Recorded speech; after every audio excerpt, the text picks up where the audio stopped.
Hi, my name's Anne Skinner, Anne Skinner Life Coach. And recently on my social media pages, I was talking about setting goals rather than resolutions as we're coming up to the end of the year.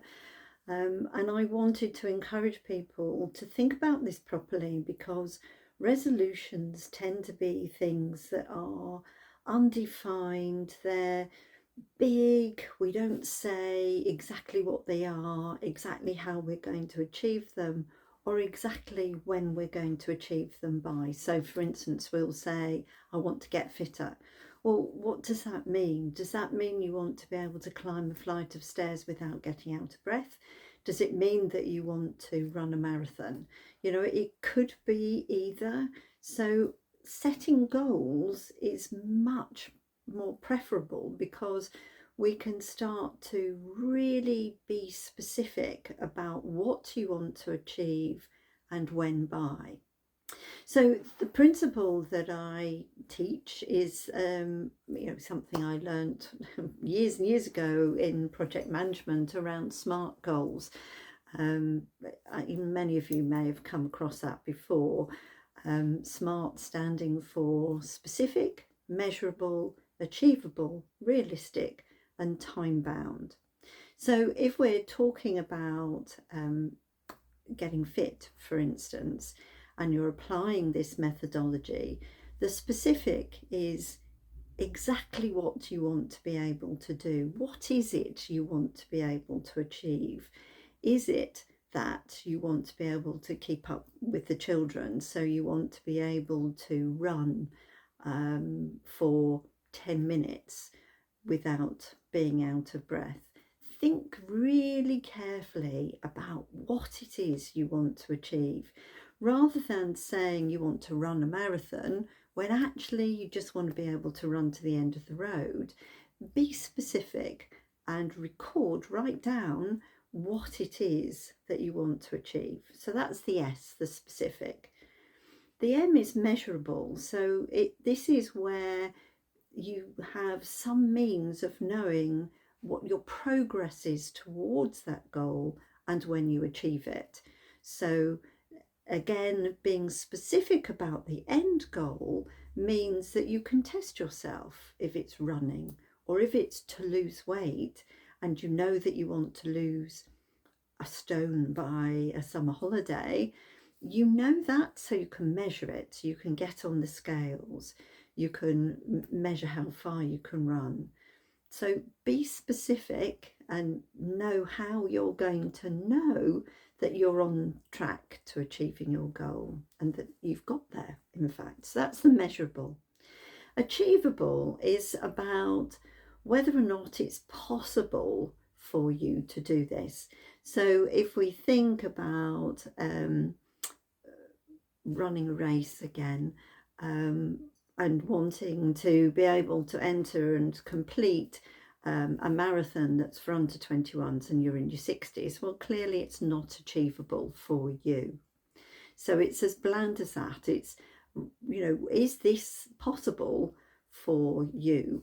The realistic, the R, is about whether or not it's realistic for you to be able to do it. So it might be that, it's a marathon and it's something that is open to all ages. So that might be achievable, but the realism comes into how you're going to do it and whether or not you will apply the time, gather the skills, really be dedicated in order to achieve it. So it might be achievable to lose that stone, but if actually you have no control over what you're eating, as in somebody else provides you with the meals, then the realism might be that that's going to be quite difficult to keep control of what you're eating and how much and so on.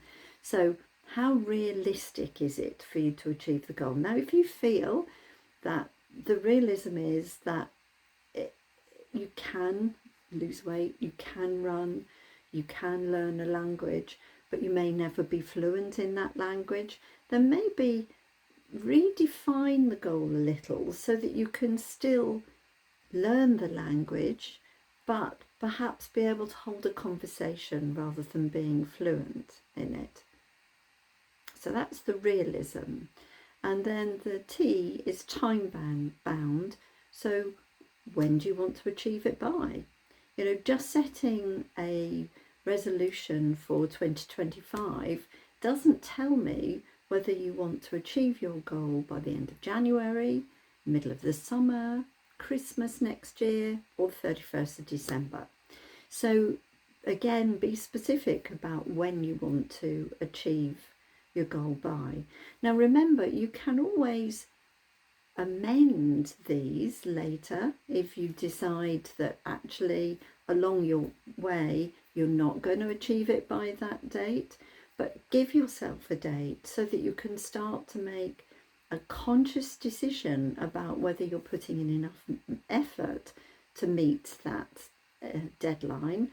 And you know, sometimes we set off to do something and we find it's harder than we initially think. But these rules, these smart little lines to give you the detail, they can apply to anything, whether that's looking after your mental health, managing your stress better, moving more, eating better.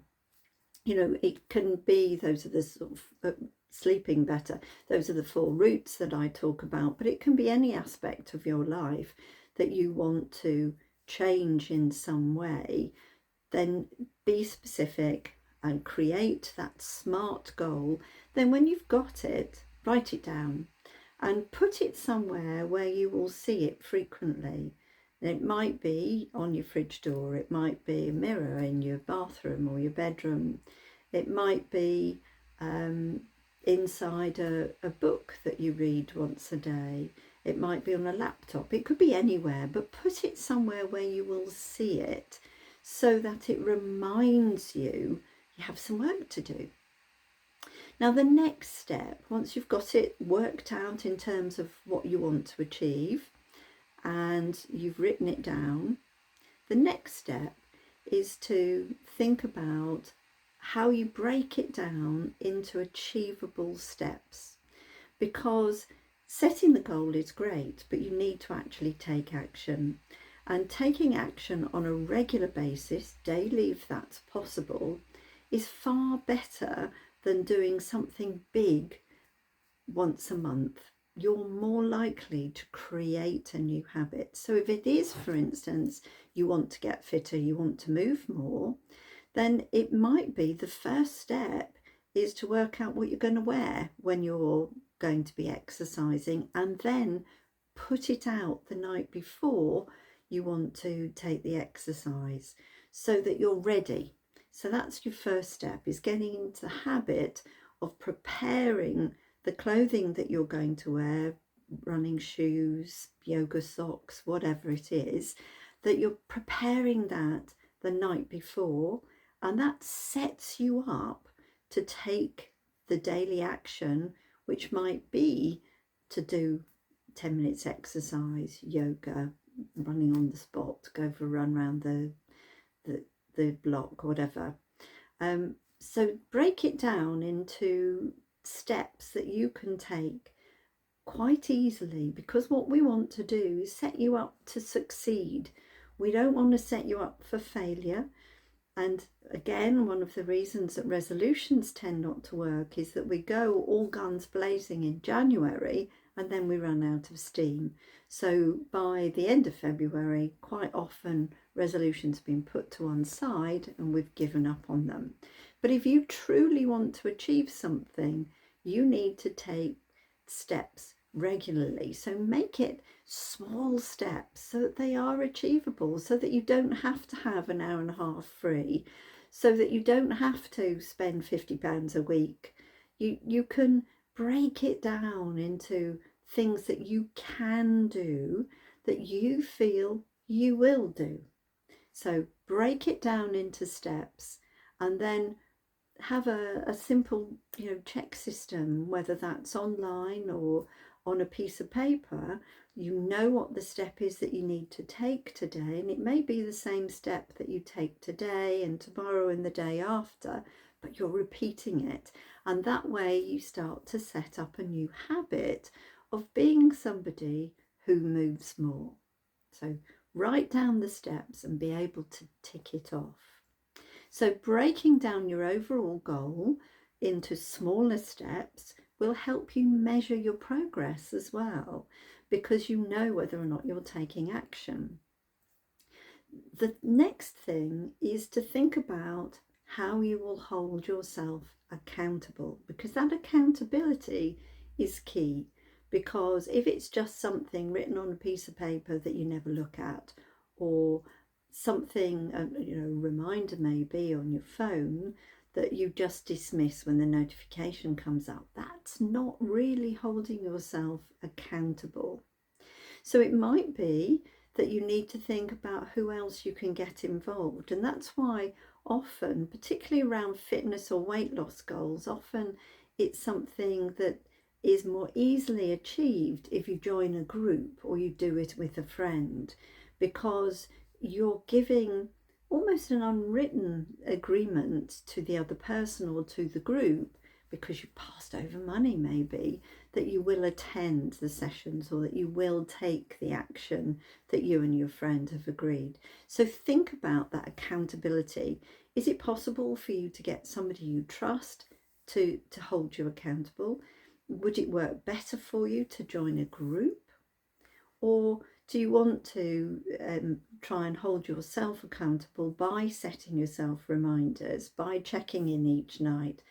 That final one is absolutely possible, but you do have to be very disciplined to hold yourself accountable. So think about that, because that accountability is key. That's why with my coaching, I never offer just a one-off session, because I want to help people find their answers and find the changes that they need to make. But I also want to hold them accountable for making those changes, because otherwise you slip back into old patterns and you won't achieve your goal. So define your goal along those SMART principles, break it down into small steps, write it down and keep it visible somewhere to remind you. It's that little nudge to take action on a regular basis, daily if possible, and then work out how you're going to be accountable for taking that action. Because if you don't take any action, you absolutely won't achieve what you desire to achieve. So that's my thoughts on goal setting, which I think at this time of year is really important to think about. What do you want out of the next year? Think about what it is. It doesn't have to be weight loss or fitness. It might be a travel goal, it might be to improve a relationship, but it may be to make sure you look after yourself better. That's a great